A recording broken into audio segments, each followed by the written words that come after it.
Yeah, welcome back, friends. I got this paper from one of my students from Kilangalanga Secondary School. When mtihani tarehe 10 February 2022. Unaona, I got this paper and my students asked me that the exam looks like so simple. How he can answer the exam looks like so simple, and it looks like mtihani uko simple kuliko marks unazopewa. This paper consists of 11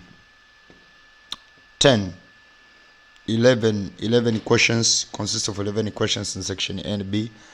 Answer all questions from section A and any 2 questions from section B. Nashangaa wamesema 11 afu kwenye bracket wameandika 10. Read each question carefully before you start answering it. All writing should be in blue or black ink. Okay. Anyway, instruction hazina mbwembwe sana. Define the term classification. I hope that's easy, very easy. The process of grouping organisms in the process of grouping organisms into different groups based on the similarities and differences. What are the differences between a fungi and a typical animal cell? Difference between a fungi and a typical animal cell. For this question, kwanza sielewa sana, hebu ngoja niangalie tena vizuri. Okay, it's biology 1. Fungi and typical animal cell. Hili swali wameliingiza kwingine kwa sababu hili ni swali la biology 2. Sio kwa nini wameliingiza biology 1. Unachoweza kuelezea hapa ni utofauti ulioko kati ya fungi na animal cell.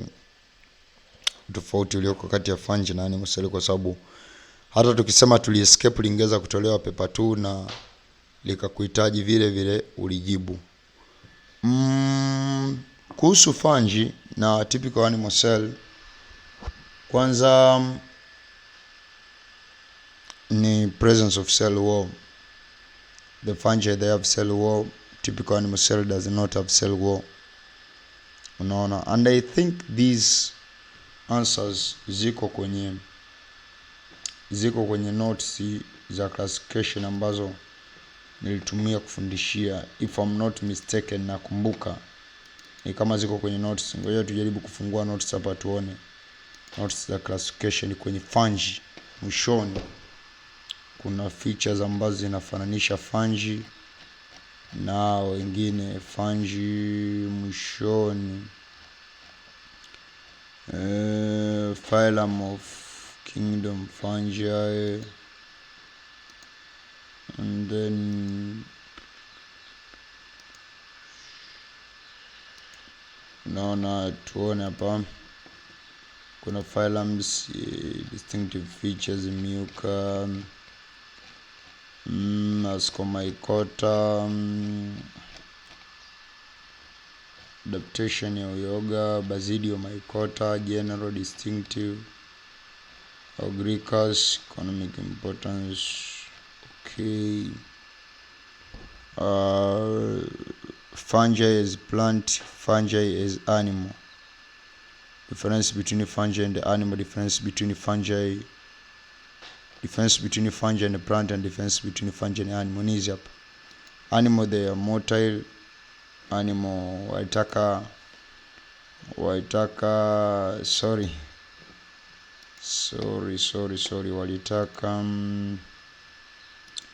walitaka nini? Walitaka what are the difference between fungi and the typical animal cell. Fungi na typical animal cell hawajatuuliza fungi and the animal, wamesema fungi and the typical animal cell. Motile are immotile. Some of the animal cells they are motile. Ni chache sana sperm, lakini no, we can't use that. The lack cell wall, have cell wall, that's correct. Vacuole absent, if present, small and temporary.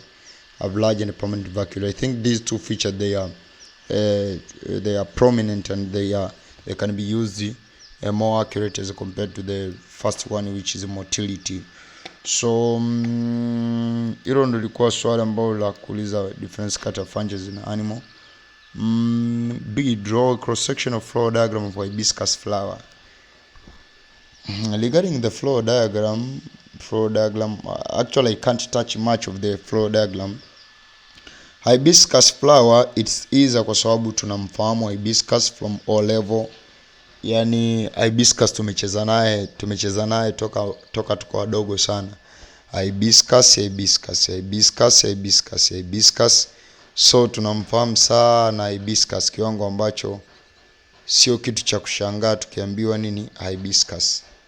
Lakini kuhusu jinsi ya kuchora flow diagram, flow formula, hapana, hizo siwezi nikazielezea hapa. For anyone atakayeangalia hicho kipindi, akitaka hicho kipindi, nitatoa for free kipindi cha kuchora flow diagram na kuelezea mambo ya flow diagram. However, hilo swali tena ni la paper 2 kwa sababu hiyo ni comparative. Draw a cross section of flow diagram. Write down the significance of double fertilization in angiosperm. Again, this is the question of paper 2. Labda paper 1 in Liplo. Ni swali la Liplo.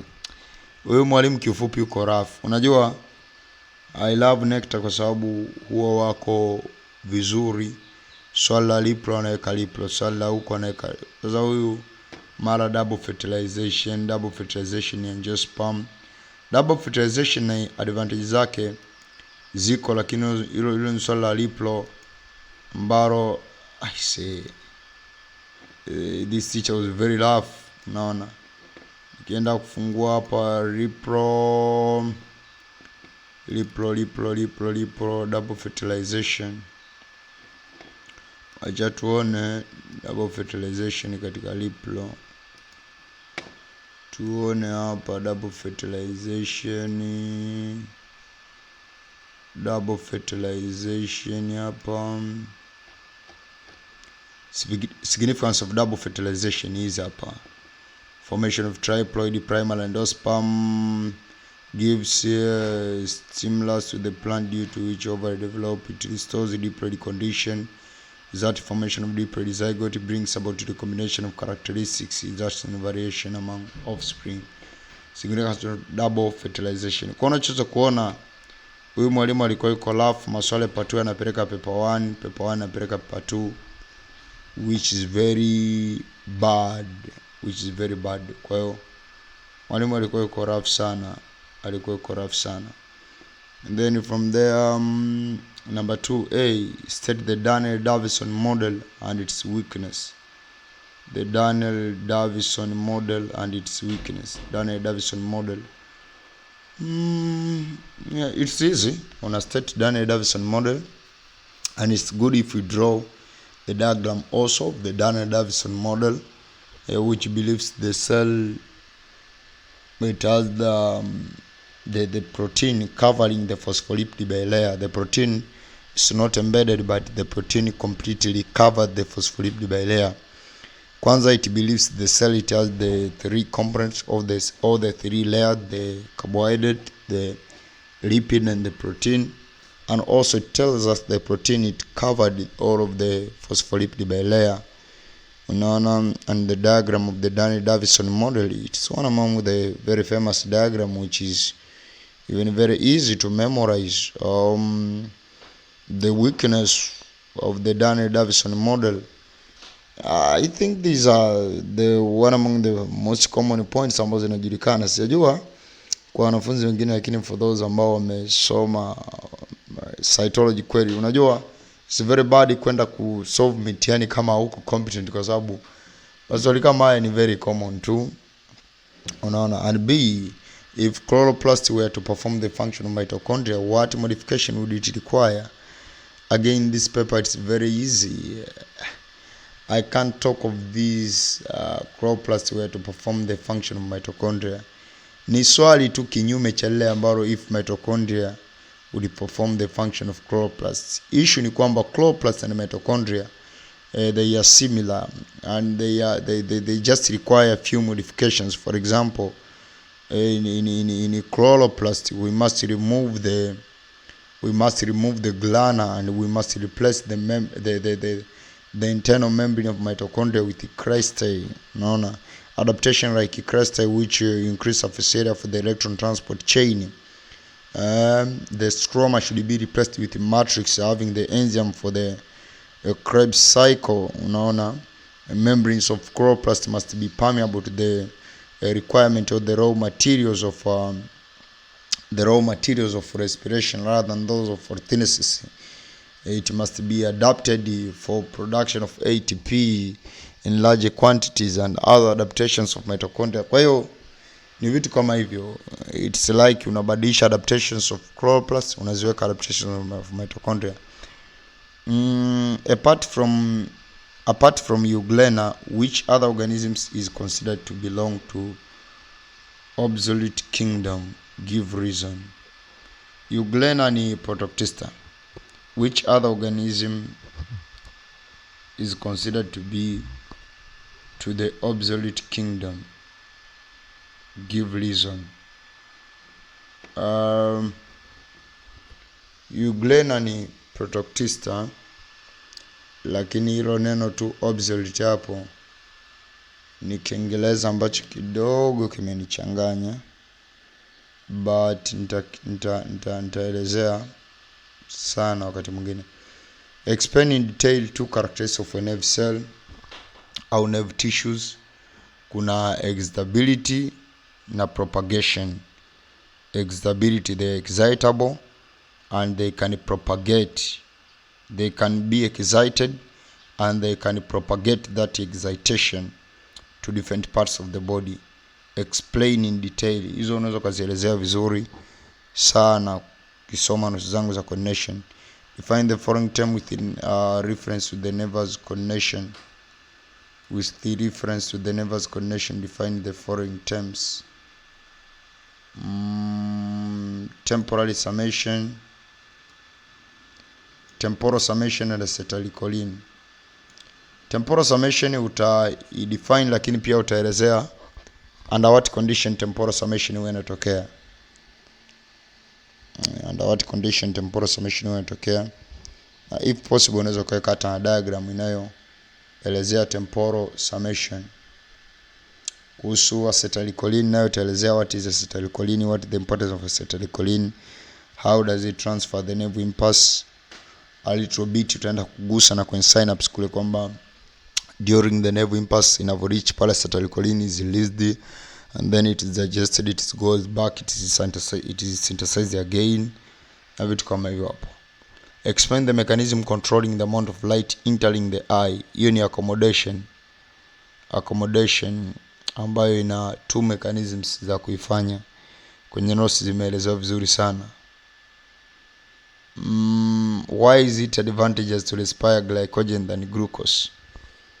Actually sijawahi kutana moja kwa moja na swali kama hilo, to respire glycogen than glucose.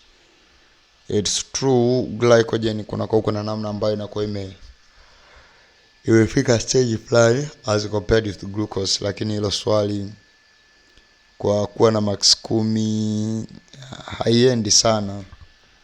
Japo nachoweza kusema tu ni kwamba sio maswali yote pia lazima upate. It's true. Yani usitegemee kuna mwalimu yote labda utampa pepa aliyotunga mwalimu wenzake atakuwa anaweza kila kitu. Never, kwa sababu yeye mwalimu aliyetunga kuna kitu alikuwa anataka. Na ndio maana somo kama physics, it's very often ukampa mwalimu swali na akashindwa, kwa sababu mwalimu yule aliyetunga pepa kuna kitu alikuwa anataka mwanafunzi explain. Kwa ndio maana hata mwalimu mmoja angekuwa anafanya pepa mwalimu mwenzake anamsaishia ana mark, often tungekuwa tunakuta cases ambazo walimu hawapati 100. Transpiration is considered to be necessary evil. Hilo ni moja kati ya swali ambalo ni very easy kulielezea. Necessary evil ni easy tu kulielezea. Lihitaji maelezo mengi. After implantation, its embryo develop form membrane. Provide detailed information about these extra embryonic membrane. Where are they located and what are their functions? Extra embryonic membranes: allantois, chorion, zimeelezewa kwenye reproduction vizuri sana hizo. Why the roots were thoroughly washed before placing them in a solution containing potassium ions. Hilo swala 9 ni kama vile limeanzia njiani, kwa sababu ni kama vile kuna maelezo ulitakiwa uelezee experiment mtu alikuwa anafanya au phenomena mtu alikuwa anafanya, and then ndipo uje kuulizwa kwa nini mizizi ilioshwa kwenye experiment, ndipo uelezee. Ni swali la transportation na hopeful na uhusiana sana na uptake of mineral salts katika transportation, lakini kwa hapo hatuwezi kutoa jibu moja kwa moja kwa sababu haijulikani alikuwa anataka nini. Discuss significance of mitosis. Significance of mitosis. Unajua huyu aliyetunga hii paper yuko serious. Maswala ya paper 2 ameyachanganya, ameweka paper 1. Na kuna possibility kubwa ya mtu kufeli hii paper hata kama yuko competent, kwa sababu kuna maswala ya paper 2 ameyachanganya. Mitosis ni growth. Kwenye lipro nasoma meiosis. Section B tulitegemea kwa kuna swala la gaseous exchange, iwe transportation na iwe lipro. Transport ametoa, transport swala lilotoa nao liko njia panda, yani liko njia panda, yani kuna probability kubwa sana ya pepa kama hii mtu kufeli kwa sababu ya nature pepa yenyewe ilivyokaa. Lakini hopefully maswali mengi nimeelezea na umeelewa how to answer the questions. Sielezi kila swali na jibu lake kwa sababu kama uko competent majibu yanajulikana. Thank you. Nikutakia wakati mwema.